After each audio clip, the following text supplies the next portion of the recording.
ومساء الورد يا عمي. بصراحة الحلقة دي من الكومبو هي مش حلقة نقدية ولا تحليلية، قد ما هي كارت كده بقول فيه شكرا. بقول شكرا لزميلة حد أنا يعني بتشرف إن إحنا أصدقاء وإن إحنا أصحاب وإن إحنا بينا مودة، وإن هي كمان كانت حبيبة أبويا الله يرحمه. هي مي فاروق.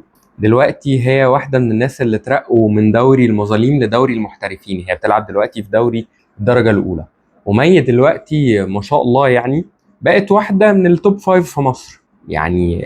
والتوب فايف دول مش اللي هم جيلنا، لا، توب فايف الكبار.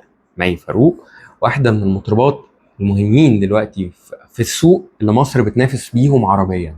الجملة دي مهمة جدا، لأن احنا ما كانش عندنا غير 3 أسامي بس بننافس بيهم عربيا والكل يعلمهم.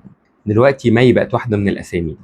خلينا نتفق إن السنة دي سنة مي، لأنه لو قلنا ان مي لا يا عم دي بتاعت اغاني ام كلثوم وخلاص. مي السنه دي عامله غنوه ترندي. مي واحده من القليلين اللي عملوا اغنيه عروسه ونجحت، وكمان واحده من القليلين الكلثوميين اللي هم اصحاب الغنى الفخيم واصحاب الغنى ال- التقيل ده اللي هو فيه نتع كتير ده، تقدر تغني غنوه هاوس وتبقى دمها خفيف فيها. خصوصا ان هي عدلت طريقه نطقها ولفظها بحيث انها تليق على الاغنيه. زغرتولنا باركو دي الفرحة الليلة. زغرتولنا باركو باركو دي الفرحة الليلة. تلاقي مي رغم ان هي يعني لما بتغني لأم كلثوم ألفاظها، طريقة نطقها بتبقى فخمة، بتقول يا حبيبي، بتقول زغرتولنا ومخففة الطه كده، وعاملة حتة سميرة سعيد شوية كده عشان تليق على الأغنية. مش بس كده، مي السنة دي كمان، وده حصل يعني من كام يوم، شرفت مصر حرفيا في مهرجان قرطاج. راحت عملت حفلة.